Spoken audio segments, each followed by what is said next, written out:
Dari Jabir radhiyallahu anhu katanya, Rasulullah SAW pernah sholat di atas kendaraannya dengan menghadap kemana saja kendaraan itu menghadap. Dan apabila beliau hendak melakukan sholat fardu, maka beliau turun dan menghadap kiblat. Keterangan penerjemah, sholat di atas kendaraan boleh menghadap kemana saja. Sedangkan yang diceritakan diriwayatkan di sini adalah sholat sunnah.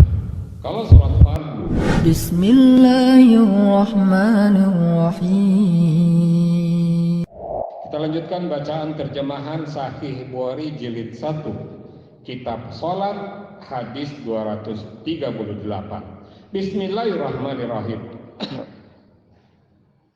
Dari Sa'id bin Sulaiman radhiyallahu anhu, katanya, saya mendengar Mujahid berkata, seseorang datang kepada Ibnu Umar dan berkata, Rasulullah SAW masuk ke dalam Ka'bah. Rasulullah SAW masuk ke dalam Ka'bah, kata Ibnu Umar, aku pergi pula ke Ka'bah, tetapi kudapati Rasulullah telah keluar. Tetapi aku mendapati Bilal sedang berdiri di sana antara dua pintu. Saya bertanya kepada Bilal, adakah Anda melihat Nabi SAW sholat di dalam Ka'bah? Jawab Bilal, ada. Beliau sholat 2 rakaat di antara 2 tiang yang sebelah kiri kalau Anda masuk. Sesudah itu beliau keluar, lalu sholat 2 rakaat di muka Ka'bah. Ada keterangan penerjemah. Hadis ini menerangkan bahwa Nabi SAW sholat di dalam Ka'bah dan boleh menghadap kemana saja di dalam Ka'bah itu, ya, di antara 2 tiang kemana saja. Hadis 239 dari Atha radhiyallahu anhu, katanya, saya mendengar Ibnu Abbas berkata, ketika Nabi SAW masuk Ka'bah, beliau mendoa di setiap sudut dan beliau tidak melakukan sholat sehingga akhirnya beliau keluar dari dalam sampai di luar. Beliau sholat 2 rakaat menghadap Ka'bah. Lalu beliau bersabda, inilah kiblat. Saya ulangi. Dari Atha radhiyallahu anhu katanya, saya mendengar Ibnu Abbas berkata, ketika Nabi SAW masuk Ka'bah, beliau mendoa di setiap sudut dan beliau tidak melakukan sholat sehingga akhirnya beliau keluar dari dalam sampai keluar. Beliau sholat 2 rakaat menghadap Ka'bah, lalu beliau bersabda, inilah kiblat.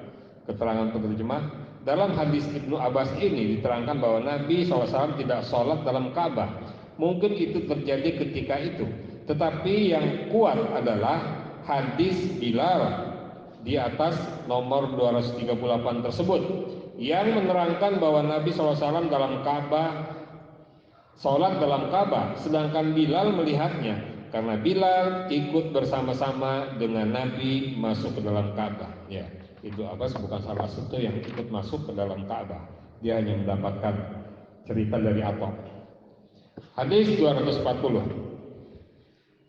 dari Barak bin Azib radhiyallahu anhu, katanya, Rasulullah SAW sholat menghadap ke Baitul Maqdis 6 atau 17 bulan lamanya.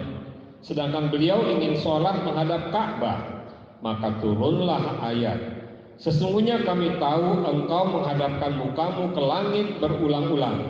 Maka setelah itu Nabi SAW sholat menghadap Ka'bah. Tetapi orang-orang bodoh, antara lain orang-orang Yahudi, berkata, apakah sebabnya mereka berpaling dari kiblat mereka semula? Katakan hai Muhammad, kepunyaan Allah lah timur dan barat. Ditunjukinya kepada jalan yang lurus siapa-siapa yang dikehendakinya. Seorang laki-laki sholat bersama Nabi SAW waktu terjadinya perubahan kiblat itu. Setelah selesai sholat, dia pergi. Dia melewati sekelompok orang Ansor sedang sholat asar, masih menghadap ke Baitul Maqdis. Lalu dikatakannya bahwa tadi dia sholat bersama Nabi SAW menghadap ke Ka'bah. Karena itu mereka merubah arah kiblat mereka dan menghadap ke Ka'bah. Ini kiblatain, dikenal dengan masjid kiblatain, masjid dua kiblat. Yang pertama adalah Baitul Maqdis, setelah sahabat Nabi ini lewat di situ, dikatakan sudah berubah ke arah Ka'bah. Kemudian mereka berbalik. Kalau bapak nanti berkunjung ke sana, insya Allah menemukan masjid ini. Jadi masjid Qiblatain atau dua kiblat. Hadis 241 dari Jabir radhiyallahu anhu katanya, Rasulullah SAW pernah sholat di atas kendaraannya dengan menghadap kemana saja kendaraan itu menghadap. Dan apabila beliau hendak melakukan sholat fardu, maka beliau turun dan menghadap kiblat. Keterangan penerjemah, sholat di atas kendaraan boleh menghadap kemana saja. Sedangkan yang diceritakan diriwayatkan di sini adalah sholat sunnah. Kalau sholat fardu bersama-sama jamaah, beliau akan turun dan membuat shaf di daratan. Hadis 242. Abdullah bin Mas'ud radhiyallahu anhu mengatakan, Nabi SAW sholat. Kata Ibrahim yang meriwayatkan hadis ini, saya tidak tahu entah sholat Nabi lebih atau kurang dari semestinya. Ketika Nabi telah selesai sholat, seseorang bertanya kepada beliau, ya Rasulullah, apakah ada sesuatu perubahan dalam sholat? Jawab Nabi SAW, ada apa gerangan? Kata para sahabat, Anda sholat sebegitu banyaknya. Lalu Nabi bersimpu menghadap ke kiblat dan beliau sujud 2 kali. Sesudah itu memberi salam. Setelah Nabi bertatap muka dengan kami, beliau bersabda, sesungguhnya kalau terjadi suatu perubahan dalam sholatku, niscaya aku beri kabar kepada Anda sekalian. Aku ini manusia biasa seperti Anda juga.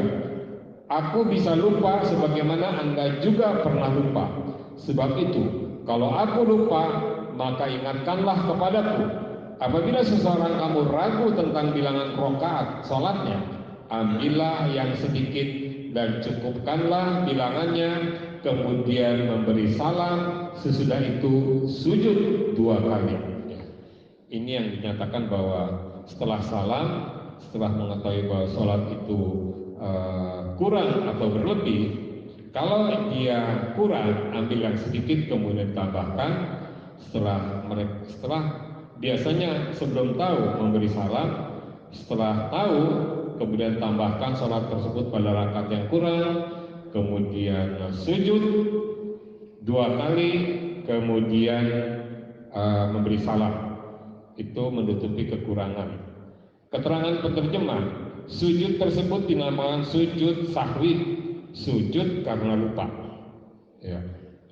Hadis 243 dari Abdullah bin Umar radhiyallahu anhu katanya, ketika orang-orang di Kuba sedang sholat subuh, tiba-tiba datang seorang mengatakan, sesungguhnya tadi malam Al-Quran turun kepada Rasulullah SAW. Beliau diperintahkan sholat menghadap Ka'bah.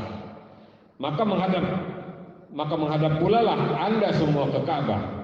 Lalu mereka yang ketika itu sedang sholat dengan menghadap ke Syam, merubah arah mereka dengan menghadap Ka'bah.